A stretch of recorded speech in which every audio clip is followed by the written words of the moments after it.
Dan kemudian ya, di bulan yang berkah ini ya, di antara target yang harus kita dapatkan adalah ya, menggapai karomah ya. Jadi menggapai karomah di bulan berkah ya. Menggapai karomah di bulan Ramadan ya. Karomah itu dalam Kamus Besar Bahasa Indonesia dimaknai sebagai kedudukan ya, sebagai jabatan ya, sebagai tingkatan, sebagai martabat yang tertinggi dan terhormat ya. Karomah juga ya, diartikan sebagai budi pekerti yang luhur ya, yang dalam bahasa ya, akhlaknya disebut adalah akhlak karimah ya, akhlak yang mulia ya. Jadi sejatinya orang yang mendapatkan karomah itu adalah orang yang oleh Allah dikasih kedudukan yang tinggi dan terhormat, dikasih jabatan yang tinggi dan terhormat, ditempatkan di tempat yang tinggi, tertinggi dan terhormat.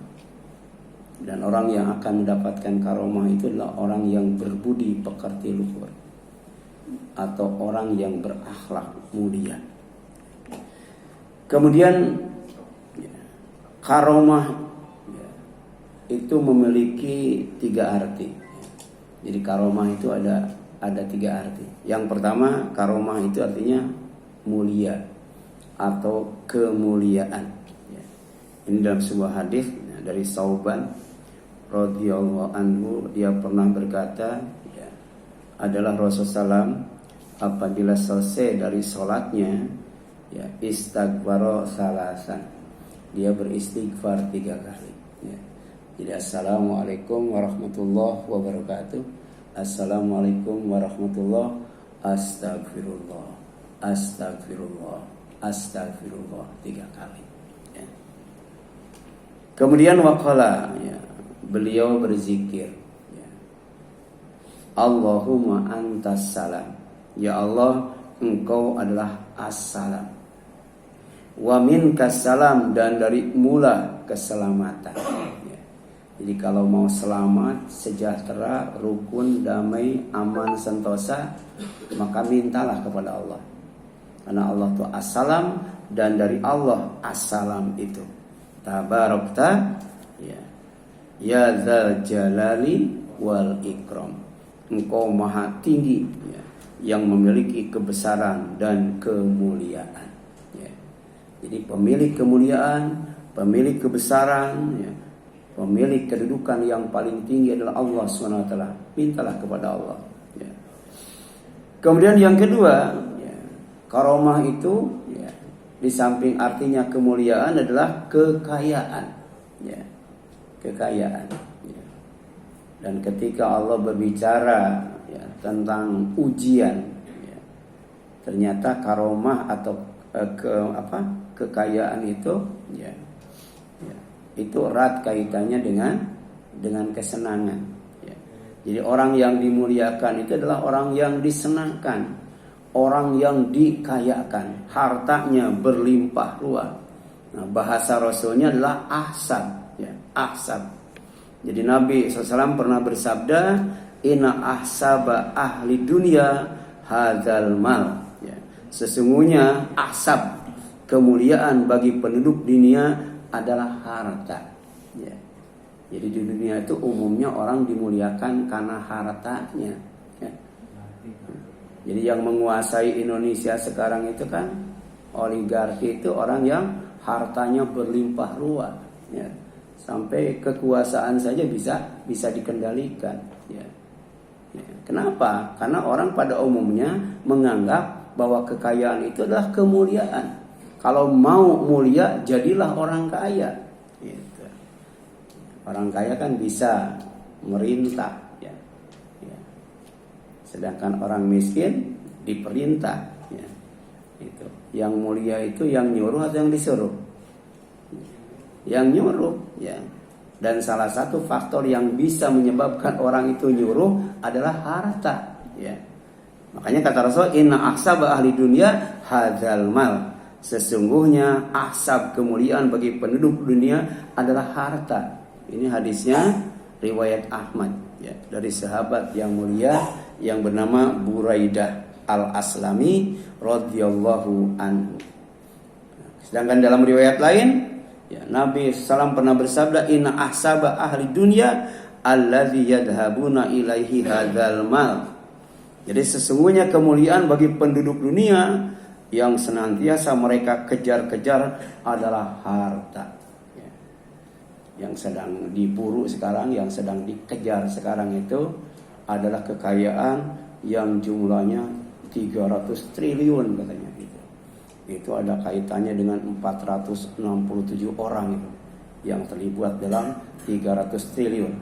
Jadi kalau ada harta 300 triliun dibagi 467 orang, berapa tuh seorangnya? Sedang diburu ya. Ini kadang-kala orang kaya itu ingin berkuasa.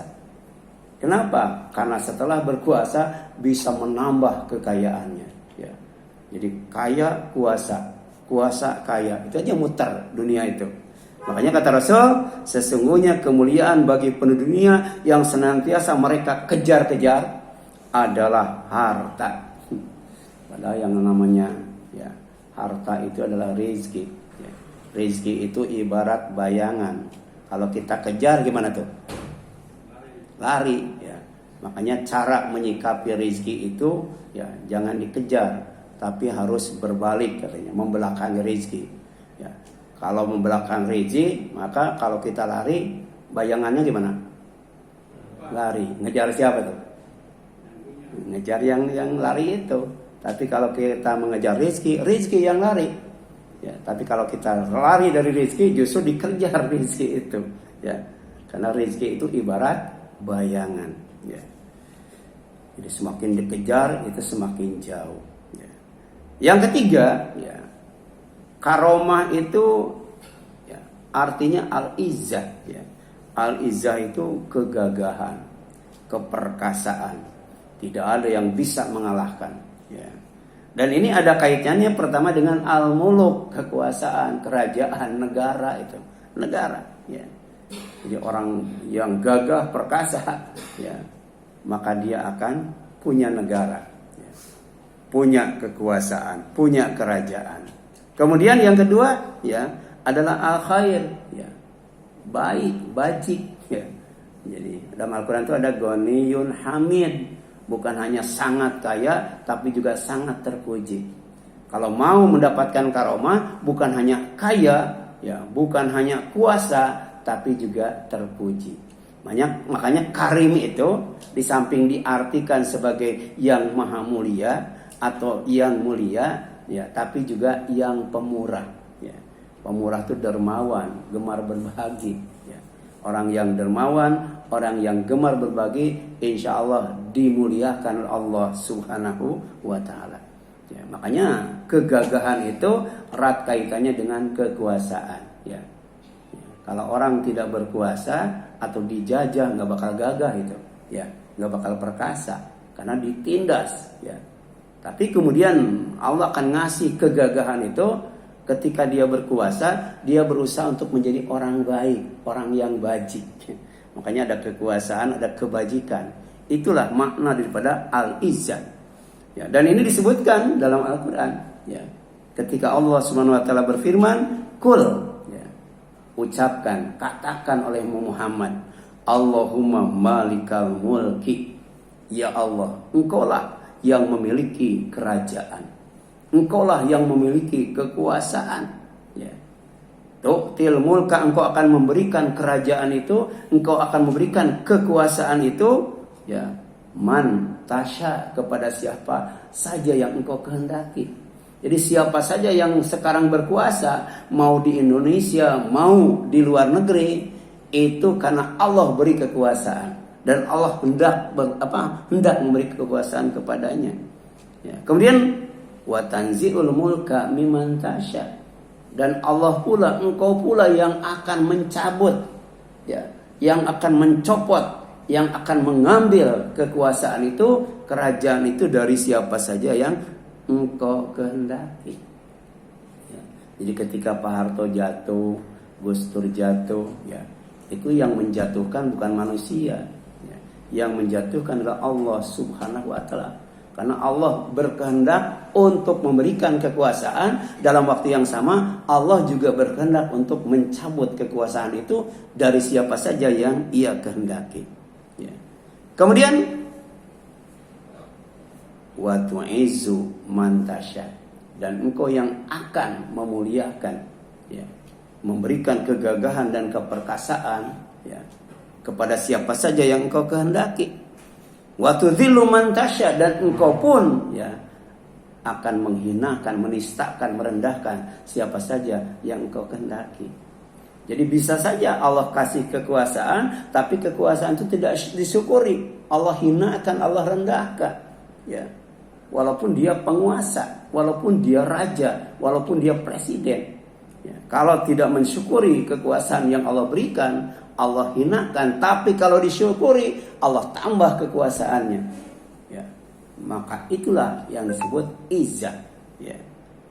Kemudian, ya, biyadika khair, di tangan engkaulah kebaikan. Jadi kekuasaan setinggi apapun, kekuasaan sebesar apapun, kekuasaan seluas apapun, sejatinya adalah untuk menebar kebaikan. Jadi siapapun presidennya, siapapun rajanya, tugas utama dan pertama itu adalah menyebarkan kebaikan, bukan menyebarkan kejahatan. Kalau apa? Kalau mau dimuliakan oleh Allah Subhanahu wa Ta'ala, dikasih kegagahan dan keperkasaan. Innaka ala kulli syai'in qadir, karena sesungguhnya engkau atas segala sesuatu maha kuasa, ya. Ya. Inilah, ya, zikir, ya, tapi di dalamnya ada doa, ya.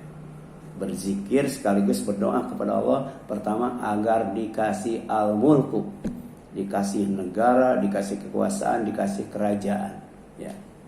Yang kedua, ya, al-izzah, minta kepada Allah itu kegagahan, keperkasaan, kemuliaan, ya. Dan yang ketiga al-khair, minta kebaikan, ya. Jadi 3 hal yang harus kita mohonkan kepada Allah. Pertama kekuasaan, yang kedua kegagahan, keperkasaan, kemuliaan, dan yang ketiga adalah kebaikan, ya. Inilah yang harus kita mohonkan kepada Allah. Allahumma apa? Malikal mulki tu'til mulka man tasya, ya, wa tanzi'ul mulka mimman tasya, wa tu'izzu man tasya, wa tudhillu man tasya, biyadikal khair, innaka ala kulli syai'in qadir, ya. Ini suratnya surat Ali Imran 26, ya.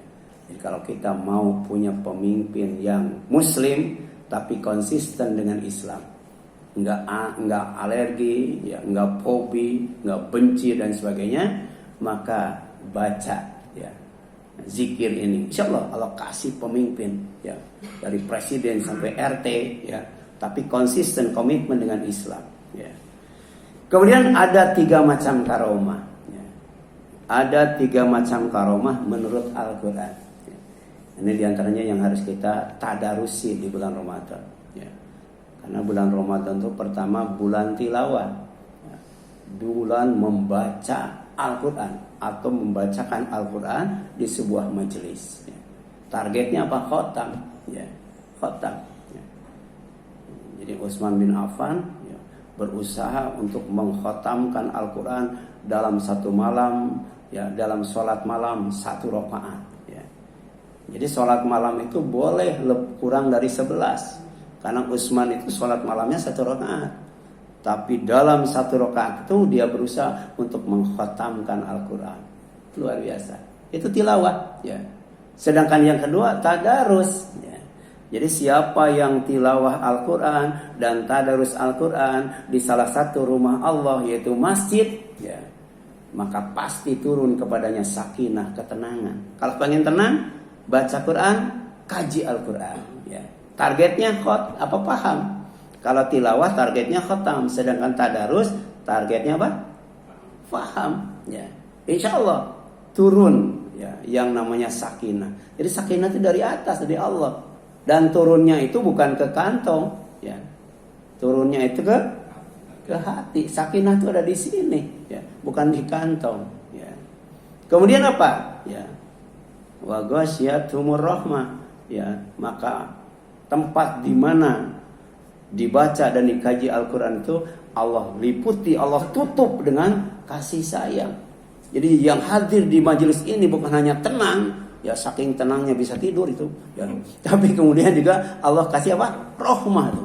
Ya, Allah kasih sayang. Allah kasih yang namanya kasih sayang, ya, rahmat. Ya, salah satunya sebagai golden ticket untuk masuk surga. Ya, sebab orang tidak akan pernah masuk surga gara-gara amalnya. Tapi kata Rasul, orang masuk surga itu karena rahmat dan karunia yang Allah berikan kepadanya. Kemudian apa lagi? Nah, turun malaikat. Ya, untuk apa? Untuk mendoakan. Untuk mendoakan, ya. Jadi insyaallah, ya, yang hadir di sini malaikat semuanya mendoakan agar kita diampuni dosanya oleh Allah SWT. Kemudian dijaga dari berbagai macam kesalahan, dosa dan maksiat, kemudian dimasukkan ke dalam surga. Bukan hanya, ya, yang hadir di sini, tapi agar bapaknya, ibunya, anaknya, ya, cucunya sama-sama dimasukkan ke dalam surga asal dia saleh, ya, asal dia baik, ya. Jadi di surga itu tidak ada yang membujang, tidak ada duda, tidak ada janda, tidak ada jomblo, semuanya dikasih pasangan. Tapi dalam waktu yang sama itu ada bapak, ibu, anak, istri, ya. Ditambah bidadari, itu luar biasa itu. Itu namanya apa? Ya, namanya karomah dari Allah Subhanahu Wa Taala, kemuliaan yang Allah berikan. Ya, jadi ada malaikat, ya, lebih banyak yang daripada yang hadir sekarang, tapi semuanya mendoakan. Ya.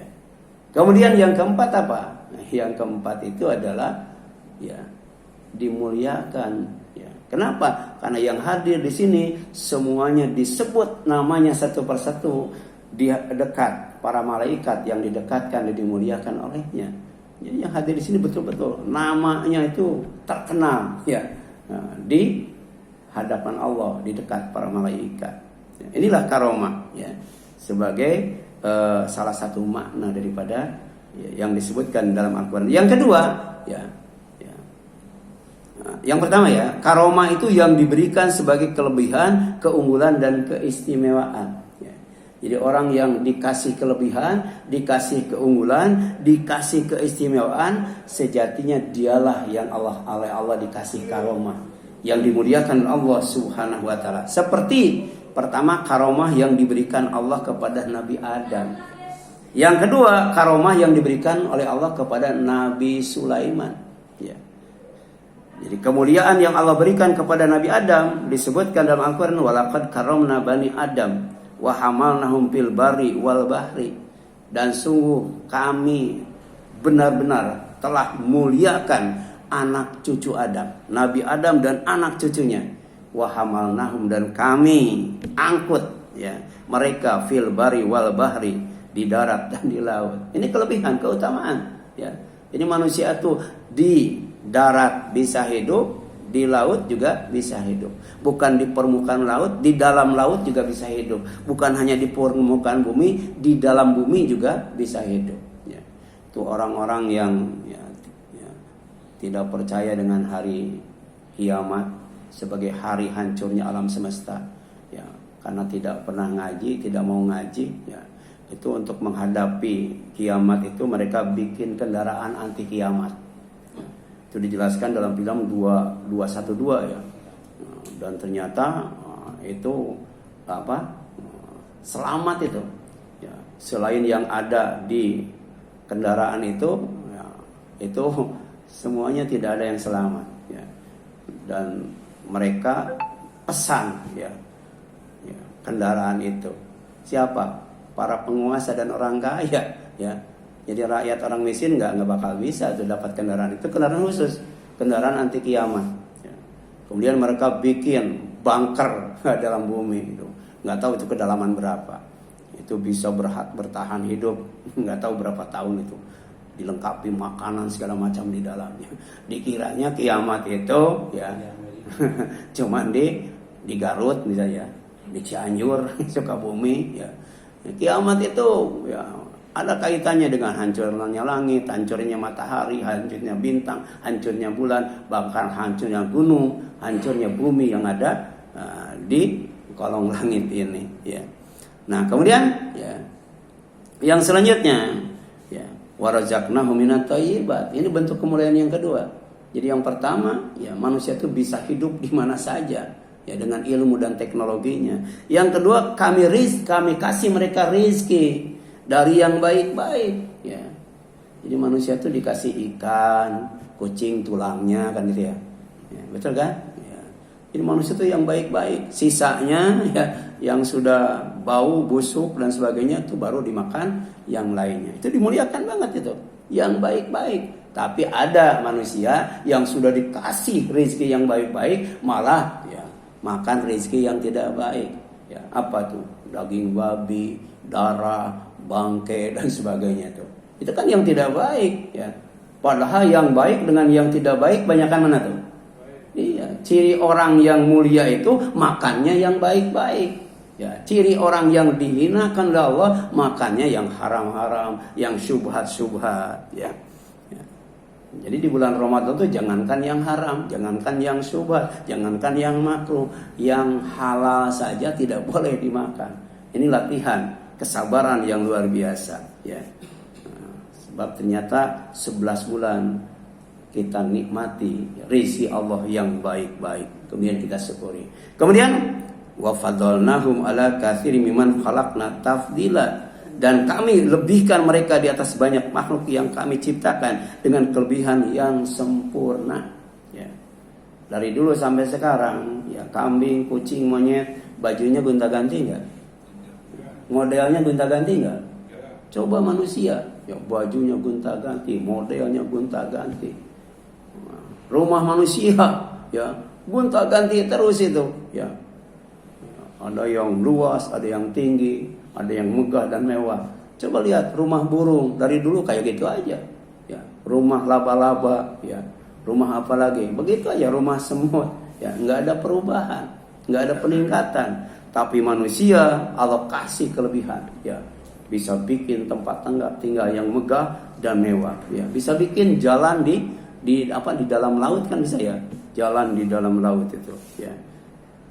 Kemudian yang kedua ya, kelebihan, keunggulan, keistimewaan yang Allah berikan kepada Nabi Sulaiman.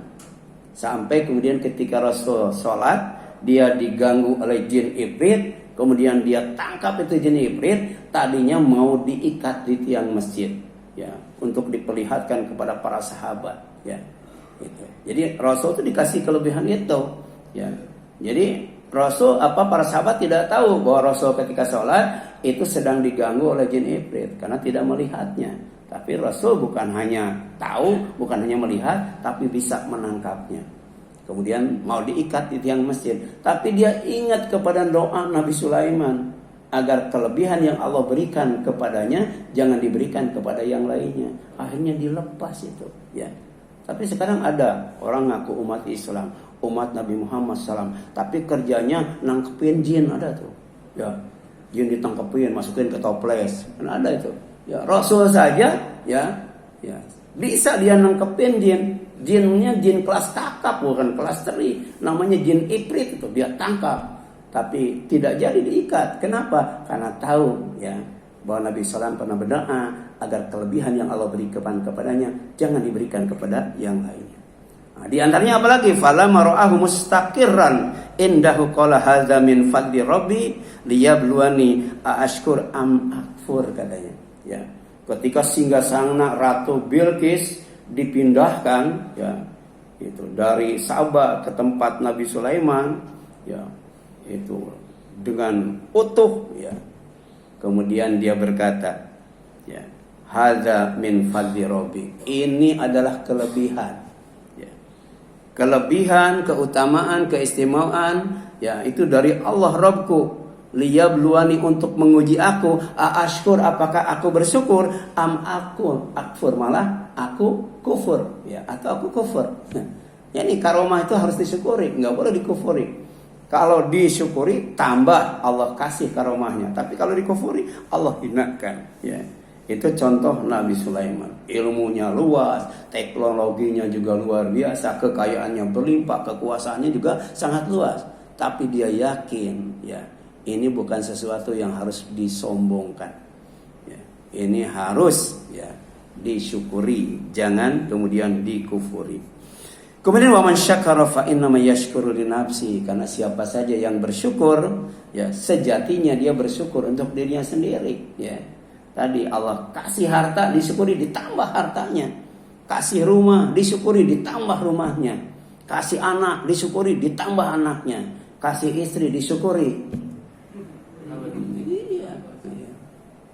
Dikasih umur, disyukuri ditambah umurnya. Ya tadi, ya umurnya cuma 1 malam, tapi nilai ibadahnya lebih baik dari 1000 bulan. Luar biasa tuh.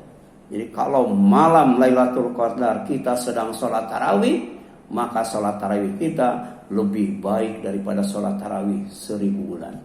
Kalau kita sholat tarawih berjamaah, ya itu setara dengan sholat malam semalam suntuk. Tapi kalau kita sholat tarawih pas malam Lailatul Qadar, maka sholat tarawih kita lebih baik daripada sholat tarawih 1000 bulan. Demikian pula dengan ibadah-ibadah yang lainnya.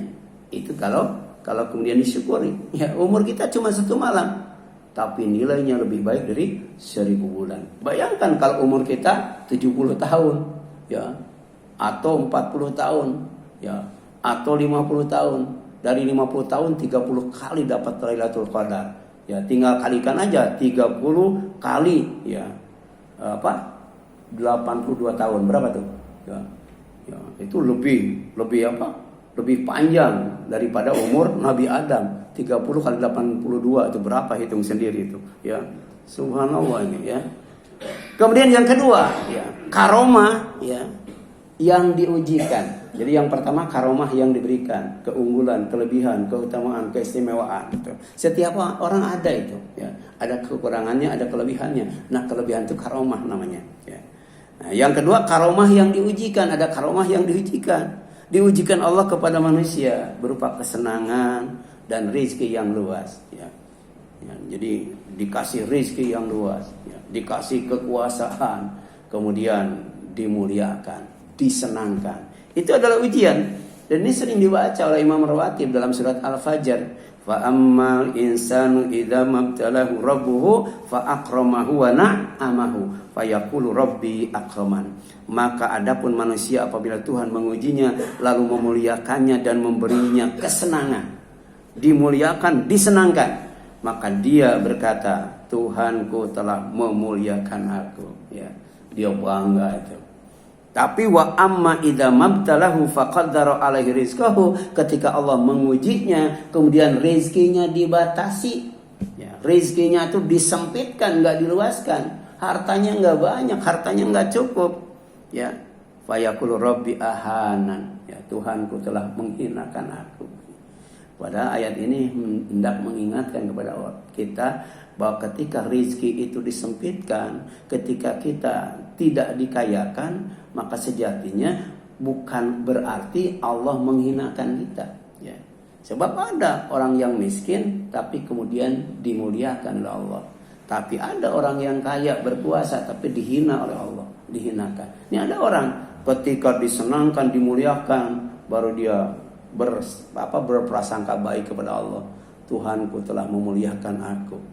Tapi ketika diuji dengan, ya, rezekinya yang disempitkan, malah dia berkata, Tuhanku telah menghinakan aku. Suudzon itu, suudzon, ya.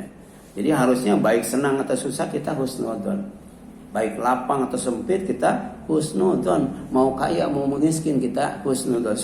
Supaya tetap kita mendapatkan karomah dan kesenangan, ya. Karena orang miskin bisa tertawa, orang kaya juga bisa tertawa. Orang miskin bisa tersenyum, orang kaya juga bisa tersenyum, ya. Jadi ya nggak apa-apa, yang penting bisa tersenyum, bisa tertawa, bisa bahagia. Mau miskin, mau kaya, kan begitu, ya. Kemudian yang ketiga, karomah yang dijanjikan Allah, ya.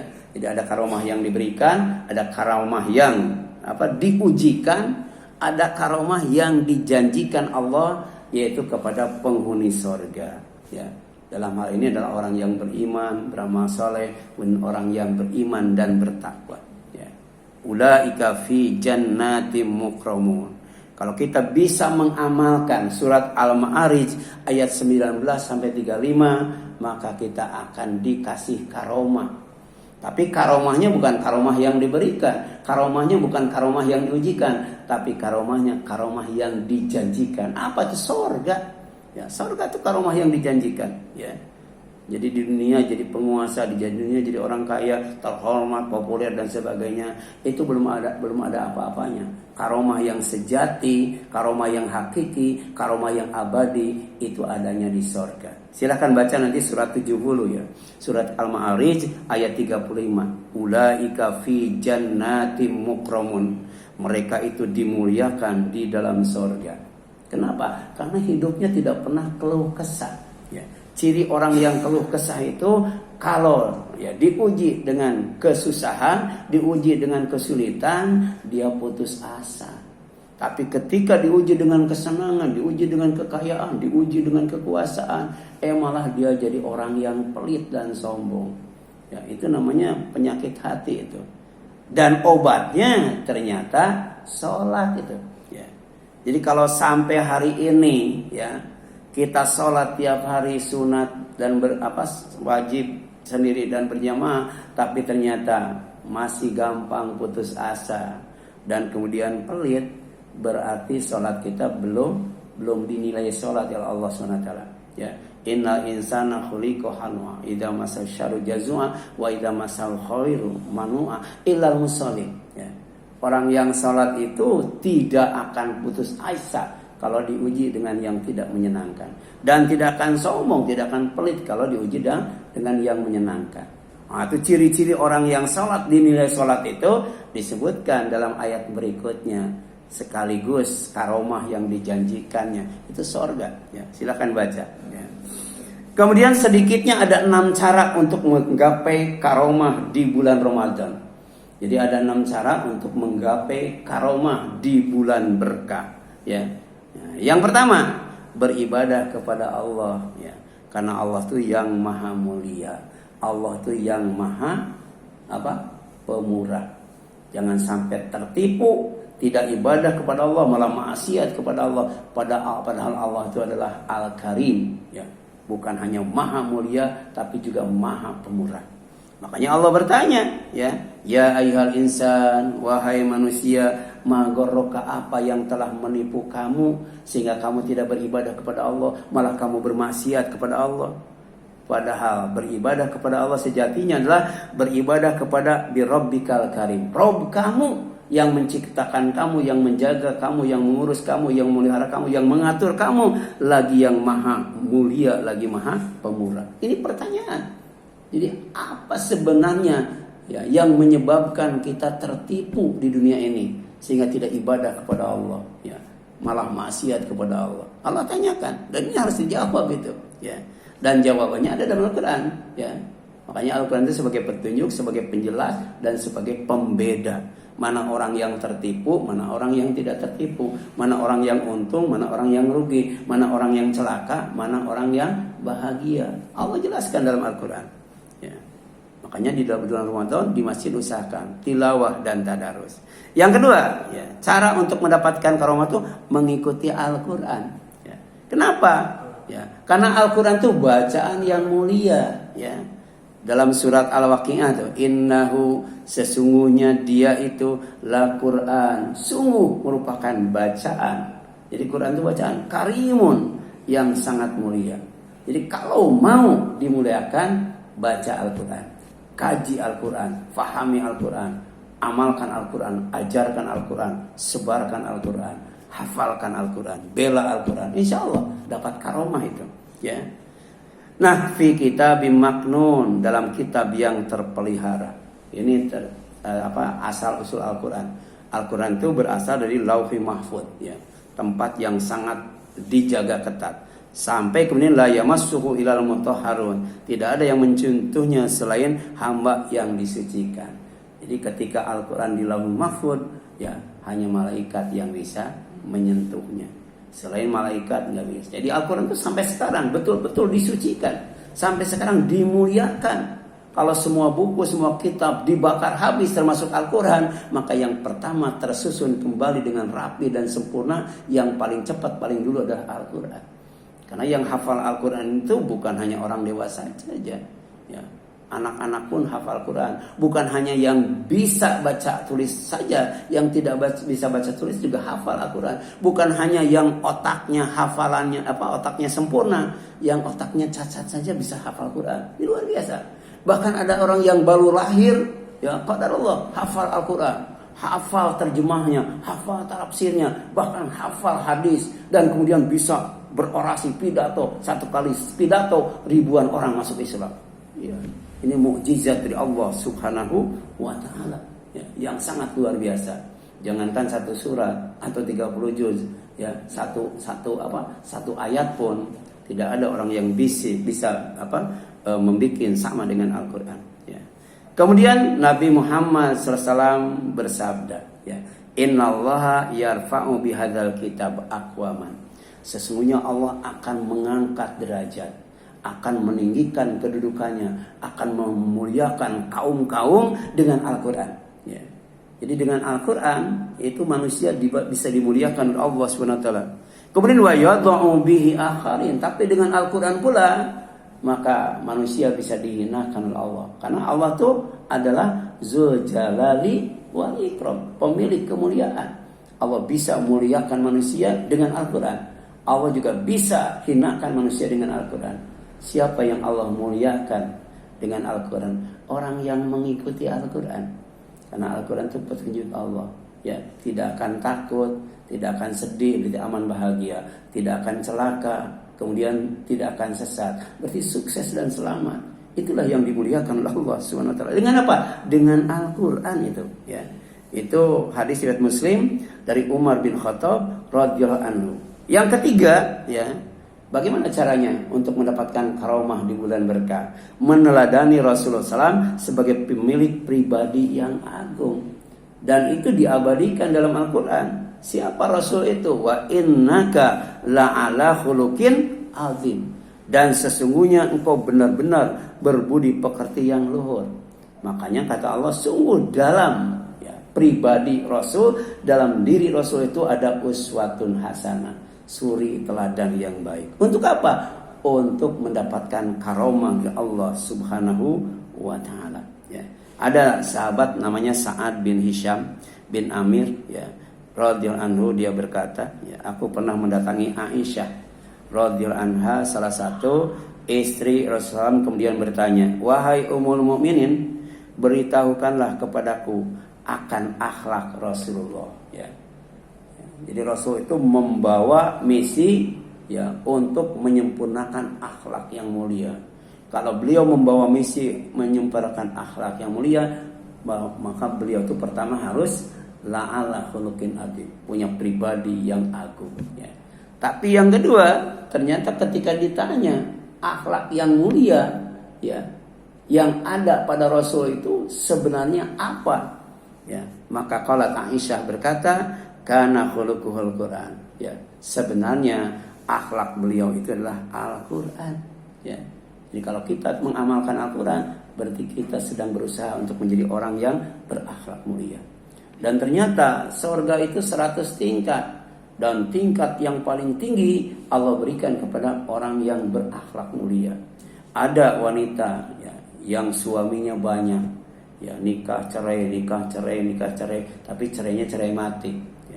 Kemudian bertanya kepada Rasul, ya, kalau, ya, suaminya semuanya masuk surga, kemudian dia juga masuk surga, nah mana yang bakal jadi suaminya, katanya.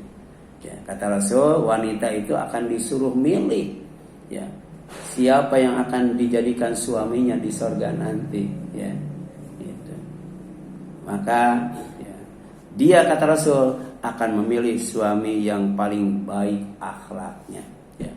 Makanya ada gitu, seorang wanita yang ditinggal mati oleh suaminya di zaman Rasulullah, ya. Dilamar oleh Abu Bakar, menolak. Dilamar oleh Umar, menolak. Tapi ketika dilamar oleh Rasul, lamarannya diterima.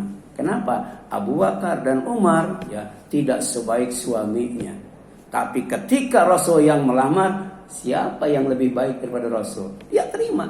Karena suami yang terakhir, yang terbaik akhlaknya akan menjadi suaminya di sorga. Akhlaknya lagi-lagi ya.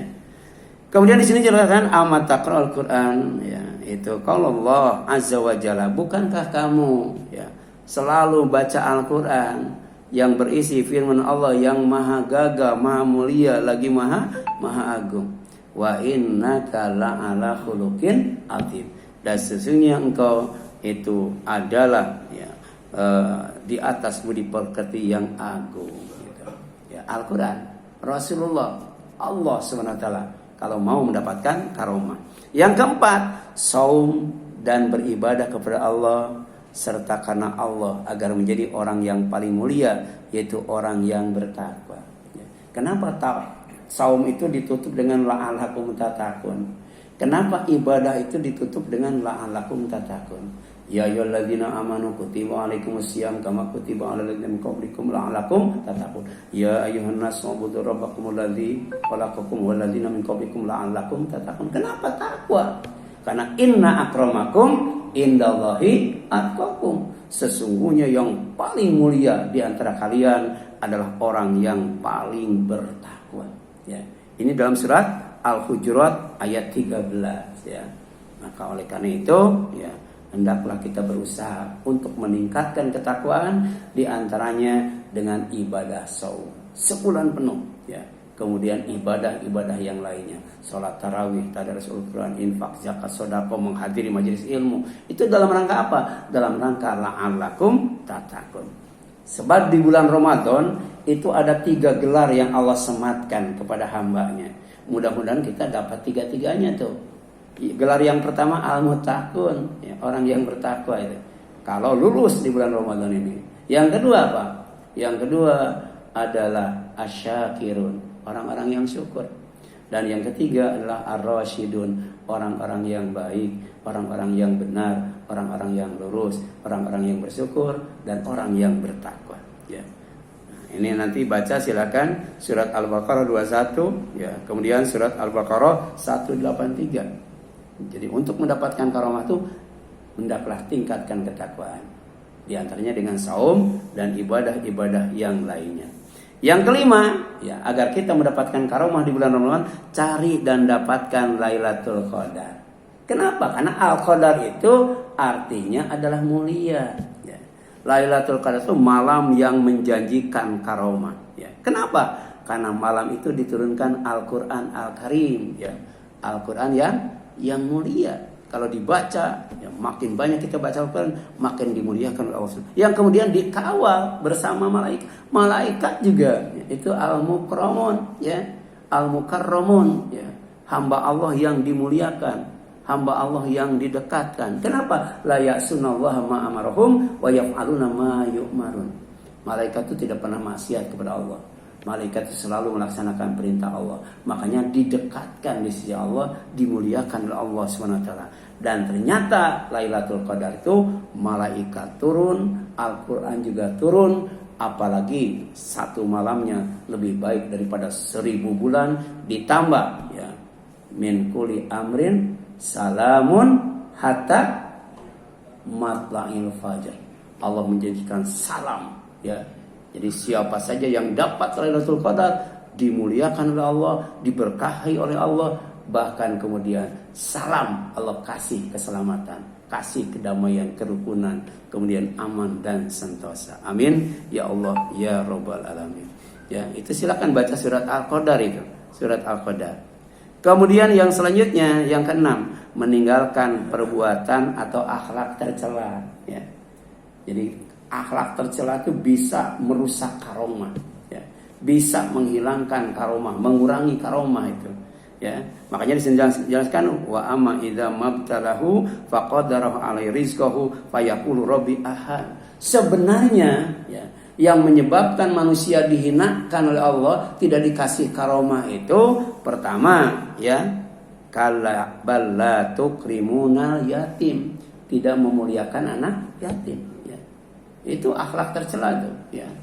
Jadi Dengan memuliakan anak yatim, Allah muliakan kita insya Allah. Ya, bagaimana cara memuliakannya? Ya, kata Rasul, "Anna wa kafil yatim fil jannah hakadha." Aku dan yang menyantuni anak yatim itu di dunia, di sorga seperti ini, dekat banget itu. Ya, jadi benar-benar bukan hanya dimasukkan ke dalam sorga, tapi sorganya sorga yang paling mulia, sorga dekat dengan Rasulullah. Kenapa? Karena tadi memuliakan anak yatim. Ya, jadi al jaza min jinsil amal.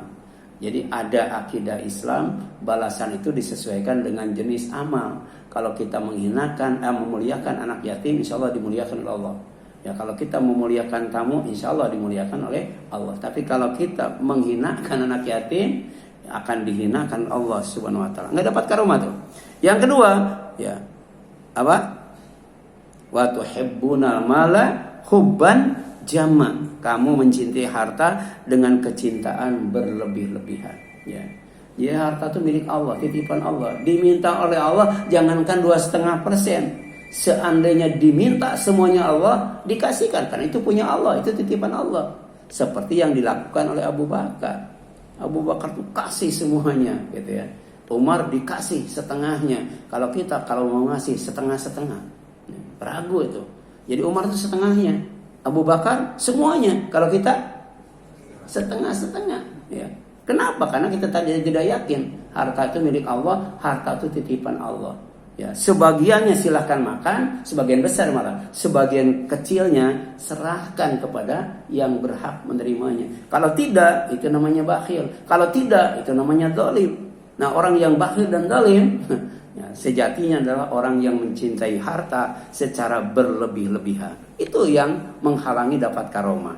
Ya. Nah, itu barangkali silakan ada yang ditanyakan sampai sini.